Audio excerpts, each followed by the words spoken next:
Ozish uchun dieta bilan qo'shimcha ravishda har kuni uyqudan 2 soat oldin bir osh qoshiq kefirga 100 ml gazli suv qo'shib, unga yarimta limonni siqib solib ichish sizga yana qo'shimcha 2 kilogramm ozishga yordam beradi. To'g'ri, u ozishda ancha foydali. Ammo kefirning qarishga va teri sog'lomligiga foydaliligini bilarmidingiz? Kefir ajoyib probiotik bo'lib, ovqat hazm qilishi mikroflorasini to'g'rilaydi va hazmni yengillashtiradi.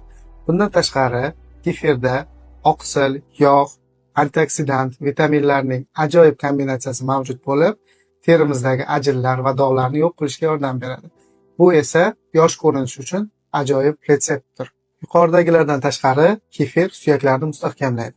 Qonda xolesterin miqdorini kamaytirib, yurak-qon tomir xavfini ham pasaytiradi. Qonda qand miqdorini tushirib, kelajakda qandli diabetga chalinish xavfini ham keskin pasaytiradi.